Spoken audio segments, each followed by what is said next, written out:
Good morning, fish keepers. And it's another beautiful day on the planet Earth. And it's another beautiful day with Mother Nature's majestic animals.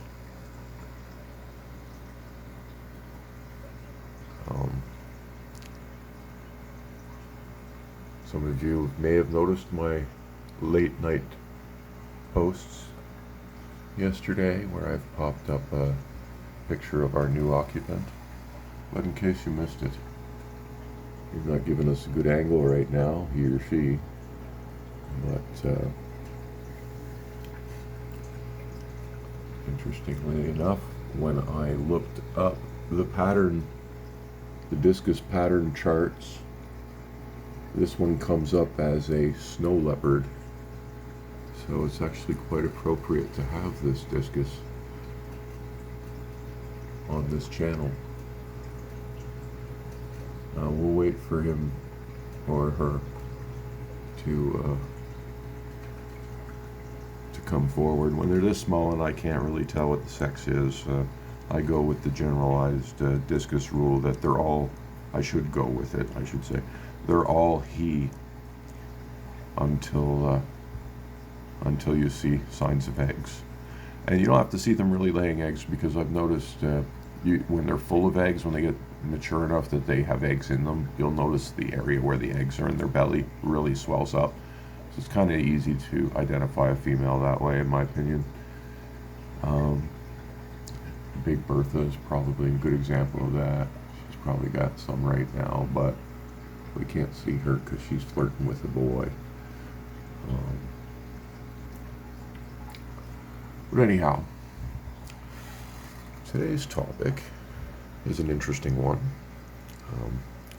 We had another excellent question from one of our subscribers, and thank you for that. I'm tempted to name the subscribers that asked the questions, but I don't know if that's appropriate, so I'm avoiding it. But we'll go on with the question. And the question was, I'd be very interested in knowing or hearing about the costs associated with setting up and maintaining a Discus tank. And it's a good question. It's a good question. It's also kind of almost starts with, on the equipment side anyway, it starts with a few different answers, because you can take different approaches, right? It can be very expensive if you want to walk into a store and buy the best tank setup possible from the store, bring it home, have all the equipment and set it. If you do it that way and you're rich, you could easily drop a couple grand on just the tank and the stand and the filters and so on. Easily. You can get a 90-gallon tank and stand out there anywhere from, retail anywhere from $600 to $2 grand, depending on, make, quality, and so on.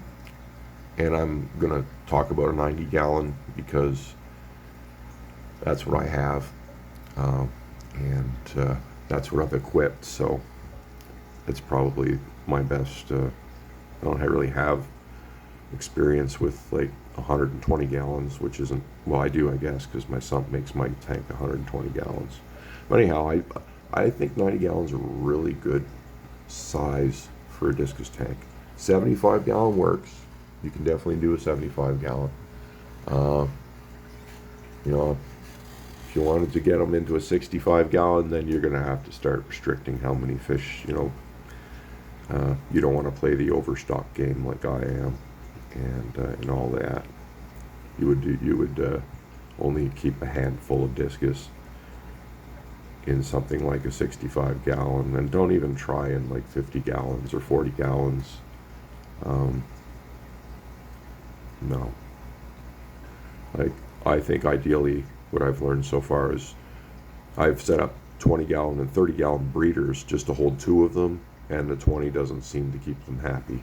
So I'm going to go with 30s going forward, and So you can see what I mean. They do need some space.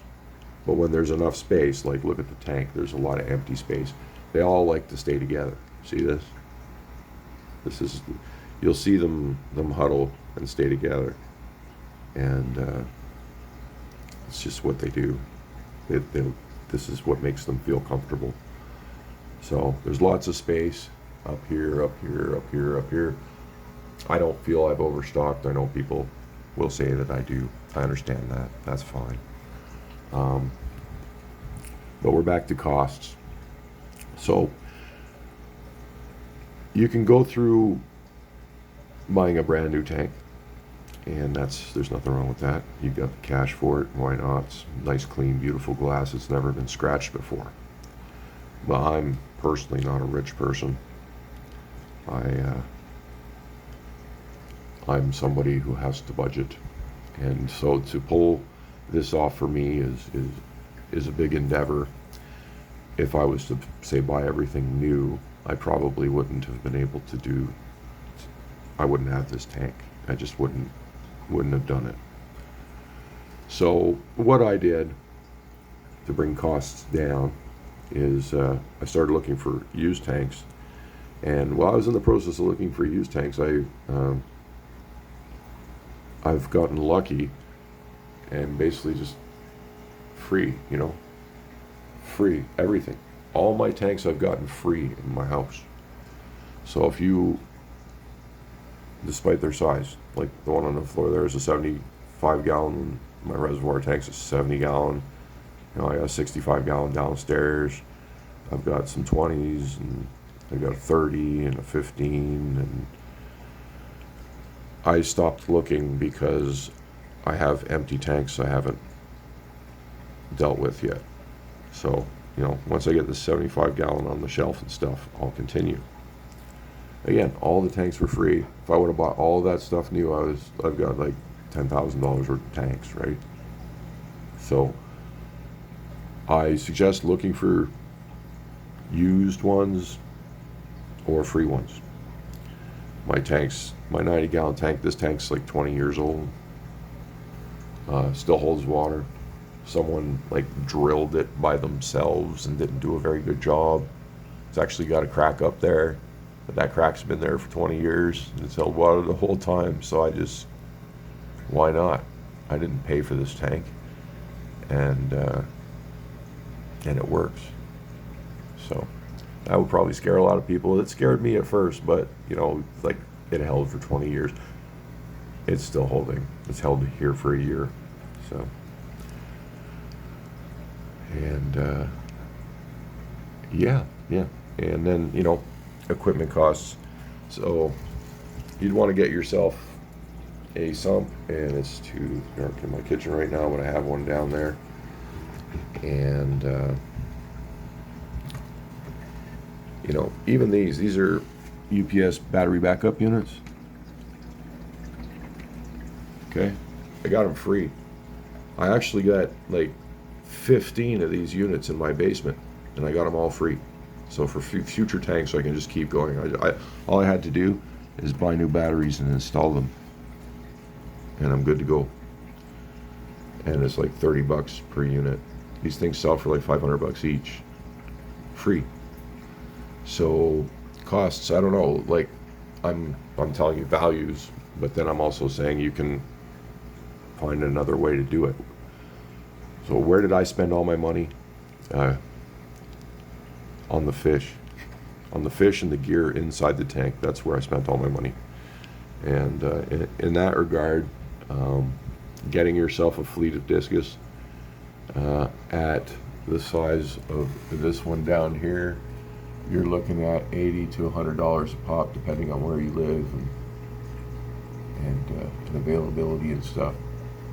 I believe I get really good prices for the quality I get, but not everyone has a good supplier in their city. So best of luck. Even my pet shop, when I go in there, there's normally like a 10 crappy Discus I would never touch with a 10-foot pole, and then 1 or 2 gems, and I'll just wait for the gems keep watching the place. When I see something beautiful, something clean, something not speckled up, like here we go. There's a nice shot. Snow leopard discus, right there. Flawless fish. That's a beautiful, beautiful, beautiful fish. And yeah, nice and clean. So yeah, you're gonna lose some fish. Right now I have, I think, 16 fish. And I've lost, mind you, in the beginning I started buying little babies, like little fry-sized babies, so I had losses because those are easy to die. And I've lost 9 total discus in my journey. So, you know, when you're buying young discus and you're a noob and you don't know how to pick them, you could expect losses. If you buy, you know, 6-week-old discus that are, you know, 1 or 2 inches big, you can expect at least a third of them to die on you. So if you don't want to deal with, or if you want to minimize how much death you'll see when purchasing babies, get them around this size. This is about maybe a 4-inch discus.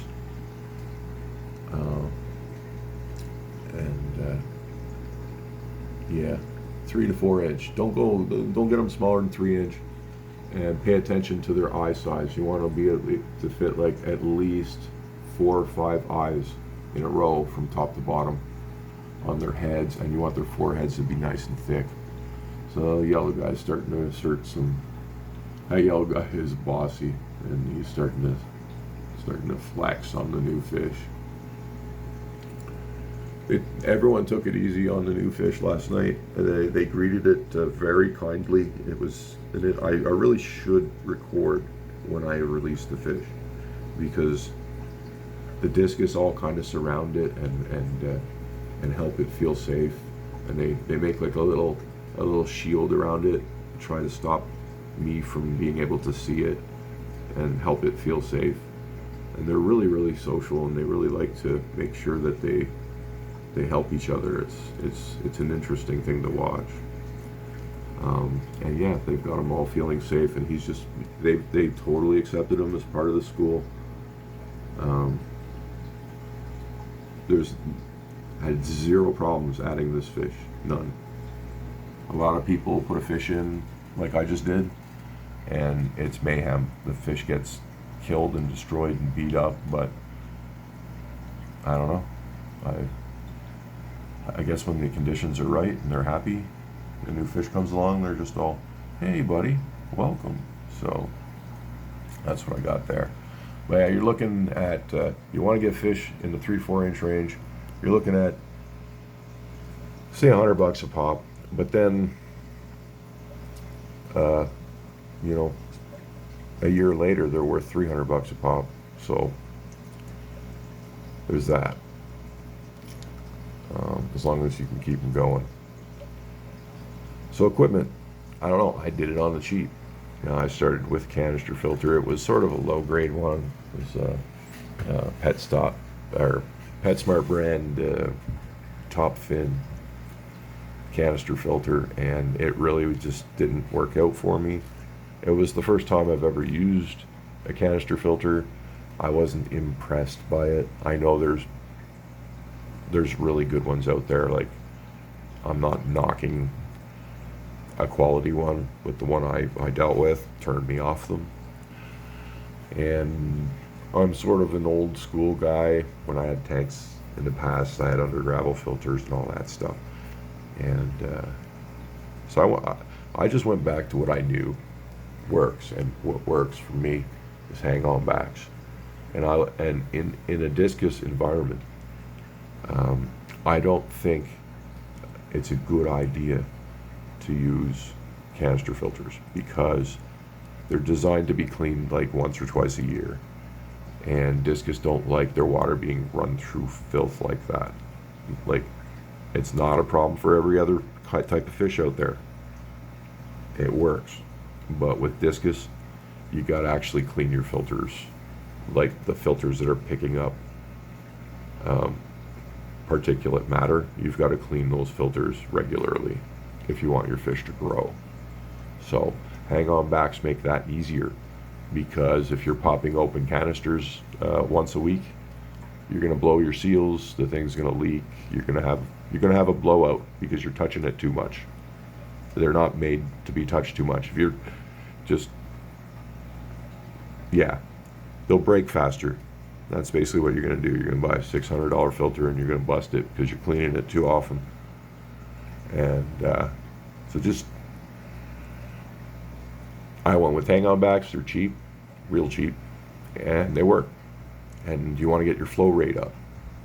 So, and then, so I got 2 hang-on backs, 2 internal UV filters. Each one of those handles 80 gallons. Each one of the hang-on backs, I think, is 60 gallons. They're Pelicans. Marine Pelicans are pretty good because you can load it up with your own. Like I put sponges.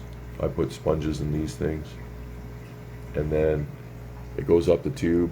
Inside here, there's a biomedia chamber, and on top of the biomedia, I put the little balls, the little clay balls or whatever. And then on top of that, I put another section of sponge, and so on. So they really polish the water fairly well. And but what really is making my water look like clean, despite my super high population, is these corner UV lights. And bang for your buck wise, these particular ones are the way to go, in my opinion. They're cheap. The replacement bulbs are like a couple of dollars each. And they last like, I've been playing it by ear because I've been testing them, and I've only been doing it for a year, but I've come to the conclusion that every 2 months I need to change my bulbs. So I spend like between $10 and $20 tops if I buy the most expensive ones on Amazon, and if I hunt around, there's like packs of 10 and stuff for like $50. So you can get the bulbs really cheap and just keep changing them. You can change them monthly and make sure that you're at your strongest intensity. And that does a really good job of keeping down the bacteria in the tank. It's very important. You'll hear a lot of people talk shit about running UV, like, I'm so good, I don't need UV, I'm that good a fish keeper. No. It's a tool in the toolbox. Keeping bacteria down with these fish is essential. So even if you're the best water changer in the whole wide world, on top of your premium skills, add UV. Just do it. If you don't, you're going to pay a price. These units here, US, they're probably $30 a pop. They've been running solid all year. I got 2 of them in the tank, 1 in each corner, and they act as power heads.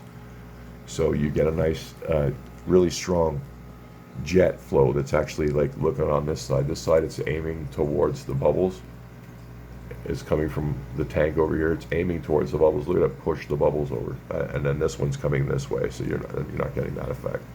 But just to show you how strong they are. And when I add up all my flow plus my sump coming in, the inflow from my sump, I've got over 1,800 gallons of flow per hour in the tank. And the fish are still calm and everything.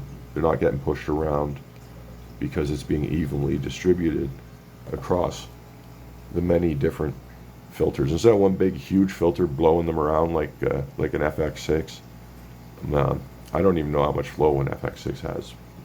Is it 1,800 gallons per hour? I'm not sure, but that's what I've got in here, and it works. So these things here probably also $30 a pop in the States, $60 a pop here. Everything's double here because we got import taxes and all kinds of garbage. You guys pay like less than $300 for an FX6. I pay $650 for the same damn thing. So, and the difference between a Canadian and a US dollar is only 25 cents. So it's all import taxes, hidden stuff that we get pinched with. And I've done this on a budget, quite frankly. So all my costs are basically right there. And then I bought my heaters. You can get, these heaters were expensive, but now I've tested out like the $15, $20 ones on Amazon, and they're working. They've been working for months. So I'll just buy a whole bunch of those, and one dies, so I'll change them out. I use the heater controllers to keep everybody safe. Those are the Inkbird ones. You can get them on special for like 29 bucks Canadian. So if you wait for them on special on Amazon, you could probably get them for like $15 US. So it's not terribly expensive. It really isn't. Prime is an expense. You have to use a lot of it because you're doing more water changes than you do with a normal. A 4-liter bucket of Prime has lasted me 6 months. I got a little bit left. I'm going to order some in about a week. But you'll go through the Prime. You can get that on Amazon, $89 for 6 months worth of Prime, 4 liters. So that's an associated cost. Then there's your food. Food's not very expensive. A lot of people will talk you into trying to buy $50 pellets, bottles of pellets. I buy this stuff. I get it at Walmart. It costs me $9 Canadian. It probably costs you $5 American. This 75 gram, I think it's 75. Yeah, 75 gram jar of pellets is their main staple. They get this several times a day. And one of these will last me a little more than a month.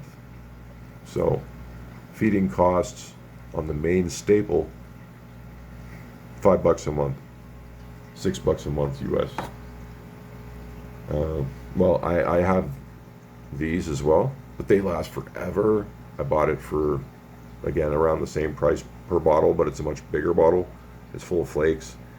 And yeah, I've had this bottle running for like 3-4 months. Beef heart, I don't know, depends where you go. I've bought beef heart as low as $3, and at a quality butcher I paid as much as $14. One beef heart will last me 6 or 7 months. So, you know, it could be as low as, yeah, like, it's just pennies a day kind of thing. Not even for beef heart. Bloodworm's more expensive. I spend $23 a month on bloodworms. So I don't know what American bloodworm prices are. I have no clue.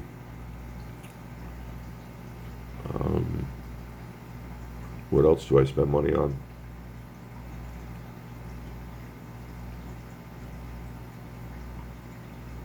Other fish and plants and stuff like that. But, you know, decor, gravel. I even got my gravel free. Those river rocks, I think they were like $40 at PetSmart. Same with those that spire there. You know, I don't know. Whatever you do with your decor will be a bit of a cost, but it's not much. So you can get going really cheap, to be honest. And you just slowly build your fleet. When you go out to buy your first discus, try to buy somewhere between 4 to 6 of them at once. So that's going to be a big drop of money right there. But if you can't, you can't, right? They don't want to be alone though, and they'll do better if you have a few. 4 is not enough, to be honest, but it's better than 1. And the more you get, the more peace you get in your tank. That's how it works out. Because even the bullies, You're always going to have a bully. There's always going to be a tank boss. Big Red's my tank boss. If Big Red only had 3 other fish in the tank, he'd get bored and he would spend his entire day harassing the shit out of them. And then they wouldn't eat properly because they're stressed, the ones that are getting harassed by him. And you end up with fish that get sick and die. So your goal is to build a tank with heavy filtration, good flow. Add a sump if you can. You really should, because you can pack it full of biomedia that's helping your water quality like massively. Like nothing does it better than a sump. Even like I don't need a canister filter because it's a problem for me. Canister filters are good because they got a lot of biomedia in them. Well, fine, get a sump. Then you got like 10 times the biomedia, 20 times the biomedia packed into that 20 or 30 gallon tank you got down there. You could even use a 10-gallon tank if you wanted to. But the bigger is the better. The more overall water volume you can add to the system, the better you'll be. And just find used stuff. Find free stuff. It's out there. You just gotta keep watching for it. I literally have my entire family watching like Facebook Marketplace and all that stuff, and for our local region. Let's get a closer look at him. He was giving us a nice side view. He's starting to color up a little better today. Yeah. A snow leopard discus.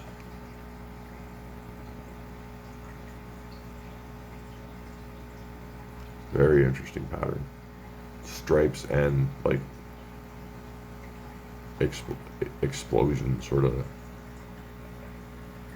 mixture.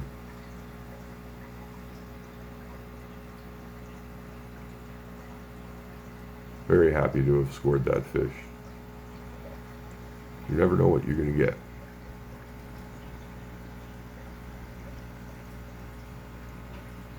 Fins are clearing up, so she's every time I bring them home, they're a little milky looking, but her fins are doing really good, really fast. She's a little milky on the tip still, but clearing up nice.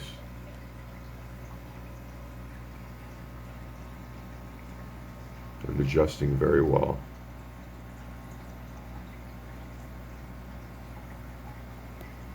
So, yeah, it doesn't have to be expensive. Buying the fish themselves can be, but if you're real brave, the smaller you buy them, the cheaper they get. If you buy like little 1 or 2 inch discus, you can get them for 50. You can get like, I've seen 6-week-old discus and nice ones for as low as like $13 each Canadian.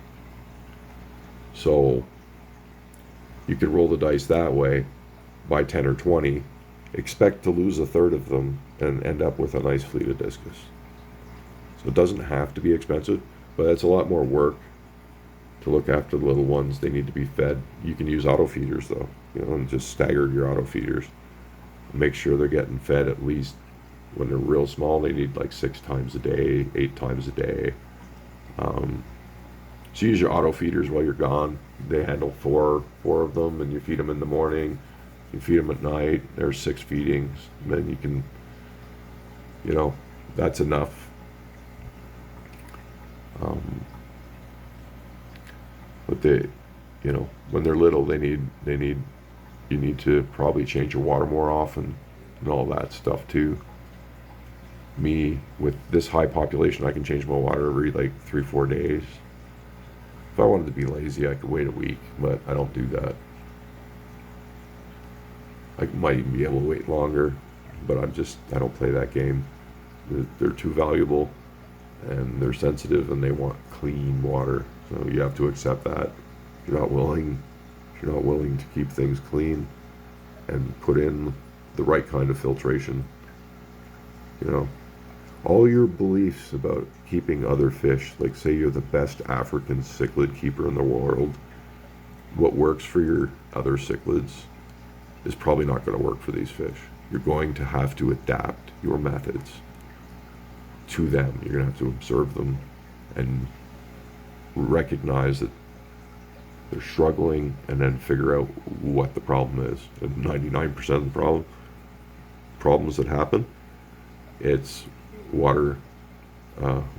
It's water related. It's your filters aren't keeping up, or there's too much moam in your system, or you need to gravel vac. So yeah, I'm running cheap filters,